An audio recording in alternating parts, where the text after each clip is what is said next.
За юуны өмнө яг асуултан дээр мань таарч орж ирсэн дүүнэртээ сурлага бодлого өндөр амжилт хүсье. За хуулийн төслийг үзэл баримтлалын хүрээнд хэлцэх асуудал дээр гишүүд олон талын байр суурь илэрхийлж мэтгэлцэж байгаа нь энэ өөрөө парламентын зарчим. Олон талаас нь ярих нь ч зүйтэй гэж харж байгаа. Мэдээж энд бас асуудал байна гэж харж байгаа зүйл заалтууд нэмэх, хасах, өөрчлөх зүйлүүд байж болно. Ажлын хэсгийн хүрээнд бид энийг шийдэх бүрэн эрх нь парламентод өөрт нь байж байгаа. Ер нь бол харин улсын хурлын гишүүдийн энэ хариуцлага ажилдаа цагтаа ирдэг байх, чуулгандаа суудаг байх, ард түмнийг төлөөлөх үүргээ хэрэгжүүлдэг байх. Хэлж байгаа үг, үйлдэл ёс зүйтэй байх асуудал бол зайлшгүй тавих ёстойг бол тавих ёстой. Энэ зарчмыг бол дэмжиж байгаа. Өнөөдөр бид нэр парламентын дархлааны асуудлыг ярьж байна л да.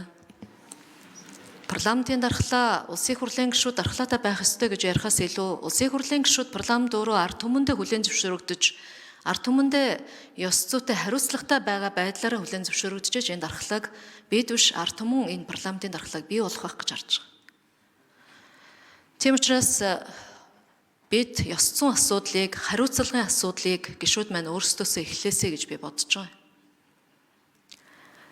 Өнөөдөр бол сая Мөнхбаатар дарга бас хэллээ. Үнэн шүү дээ.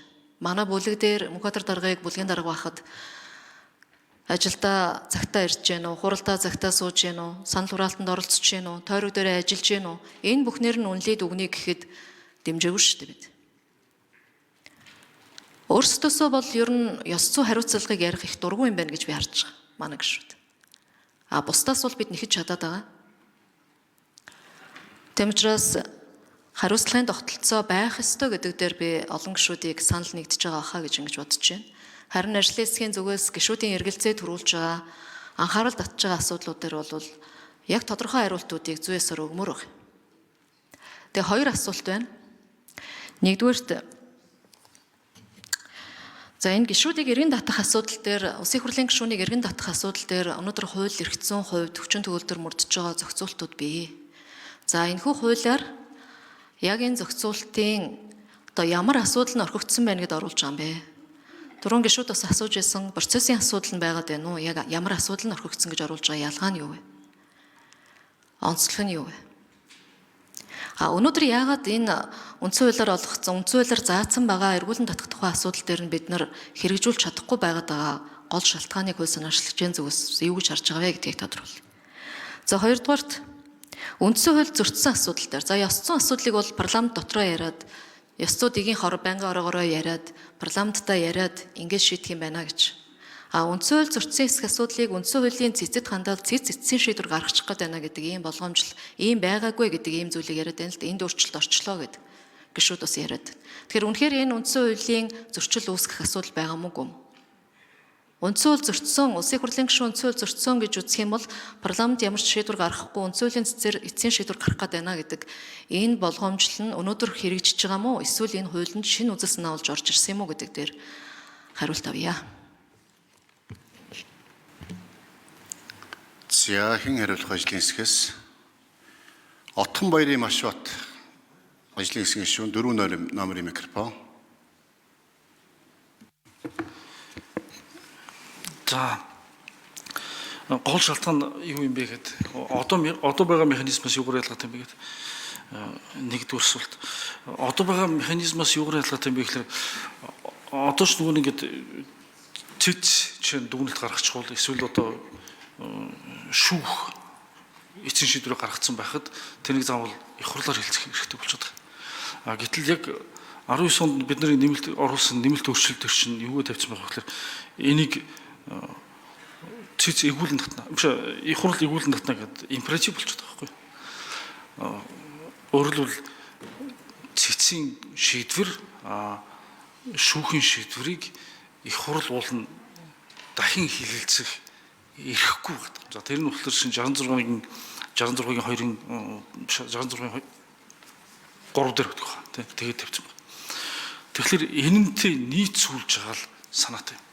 Бусад бүх асуудлууд нь шин одоо ёс зүйн хэмжээ ямар байх ёстой юм? Ёс зүйн хэмжээ гэж яг юу хэлэх юм? Ноцтой гэж юу хэлэх юм? Одоо дахин олон давтагдсан гэж юу хэлэх юм гэдэг нь бол тэртээ тэргүй уулаасаа их хурлын өөрийнх нь шийдэх ёстой асуудал. тэднийг бол бид нар шинэ оруулж болохгүй. Яагаад гэвэл зэрэг энэ ч өөрөө их хурлын үйл ажиллагаа хуралдааны дэгтэй холбоотой асуудал. Энийг ерөнхийлөгчөнд дүгрээр харуулах юм бол энэ ч гэсэн жинхнээс зөрчил болох гэдэг. За хоёрдугаарт нь юу нь өөрчлөгдсөн юм бэ 19 оноос хойш гэсэн асуулт байна. Юу нь өөрчлөгдсөн бэ гэхлээр 29-ийн 3 дээр улсын хурлын гишүүн үндсэн хууль зөрчсөн нь эгүүлэн татах үндсэл болно гэсэн үг нэмэгдчихсэн чинь 66-гийн 2-ын 3 дээр одоо улсын хурлын гишүүн үндсэн хууль зөрчсөн хэсэг тухай цэц дүгнэлт гаргана гэсэн энэ дүгнэлт чинь өөрөө их хурлын гишүүнийг эгүүлэн татах үндсэл болчихдог. Өмнө нь тийм байгаагүй 19 онд. Өмнө нь тийм байгаагүй учраас 7 удаа одоо энэ асуудлыг хилцээд баг хоёр талд нь баха. Их хурлын гишүүн үндсэн хууль зөрчсөн байна гэсэн дүгнэлт гаргасан юм билээ. Зориг, төр мандах, нямд орч гэдэг. Тэгсэн тэднийг хичнээн гаргасан ч гэсэн тэднийг нөгөө эргүүлэн татах үндсэл болдоггүй байсан байхгүй 19 оноос өмнө. Тэгсэн чинь 19 оноос хойш одоо 21-ийн 29-ийн 3-т тэр өгүүлбэрийг нэмснээр эргүүлэн татах үндсэл болчиход байгаа. Тэгэхээр тэрнийг зохицуулах хэрэгтэй болчиход байгаа. Тэгээд дээрээс нь эргүүлэн татахтаа бүр их хурл дахин хилцэх эрхгүй болчиход байгаа байхгүй. 66-ийн 3 дээр. Тэгээ ийм болохоор зэрэг энэ дээр нэг жаахан зохицуултууд хийх хэрэгтэй юм байна гэсэн ийм л одоо санал байгаа юм. За Дордсонгийн өөрөдөө гэсэн нэмэлт асуулт. Тэгэхээр яг л энэ асуудал дээр бол хамгийн их эргэлзээ төрөд хүмүүс одоо ялангуяа манай улсын хурлын гишүүд бол эргэлзээд байгаа юм л та. Бас асуултуудаар ч гарч байгааг та бүхэн анзарч байгаа.